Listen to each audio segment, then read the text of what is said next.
Timo, thank you so much for joining us today. My pleasure. Thanks for coming over. Yeah.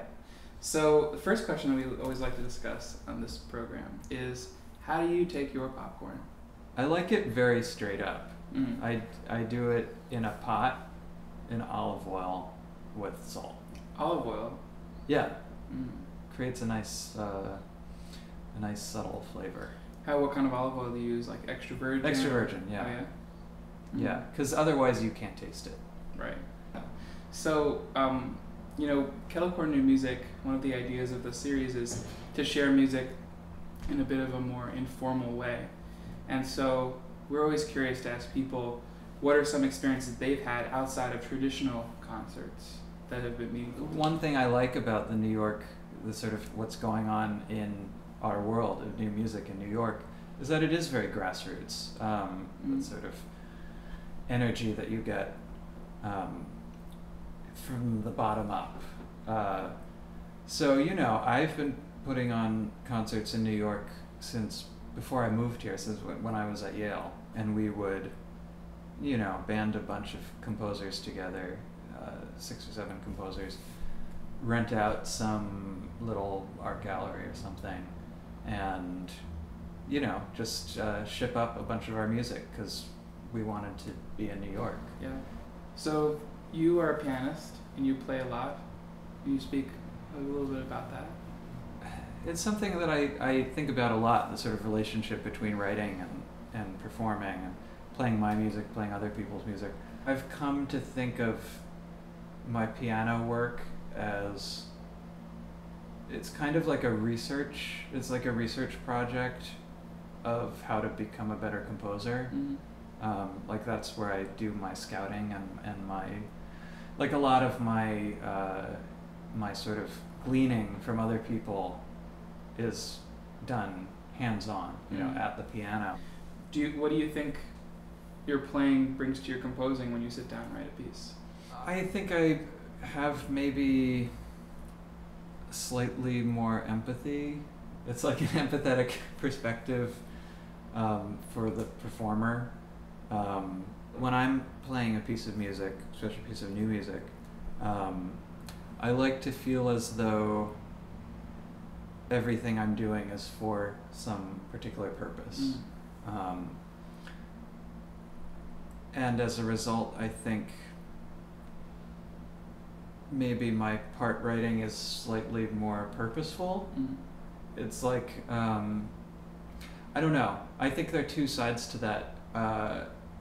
It's hard to be a coloristic composer when you're trying to be purposeful,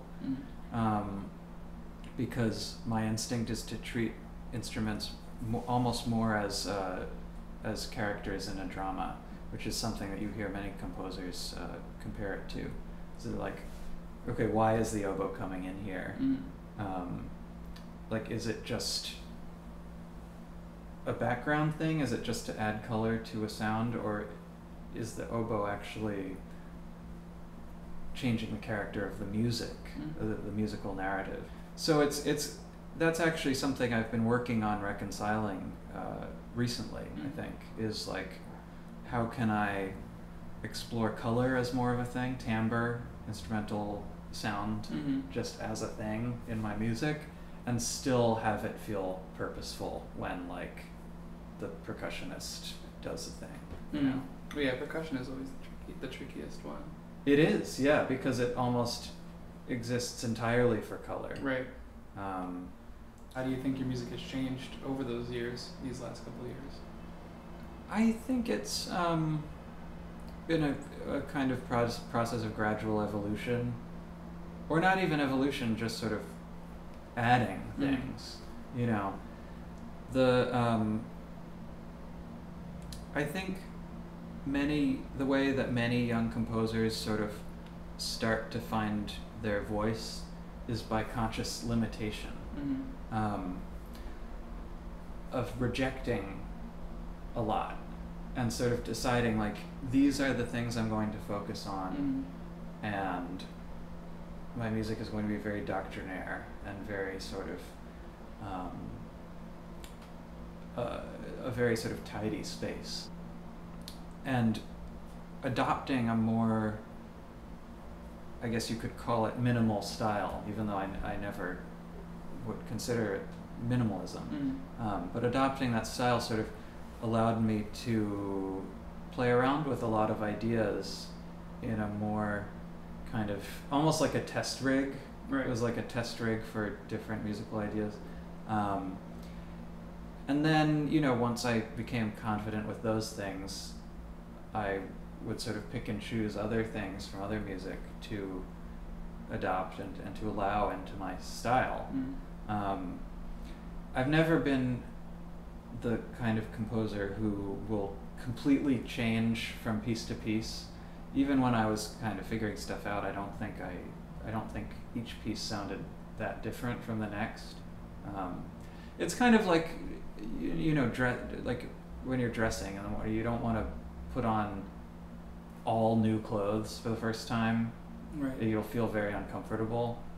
You'll maybe, if you choose one new garment and then combine it with a bunch of old familiar clothes, it's a way of, you know, bringing that garment into your life, making it feel like it's a part of you. I like my music to feel comfortable. That's a good soundbite. Well, Timo, thank you so much for talking with us today. Oh, thank you, Alex. It's been a real pleasure.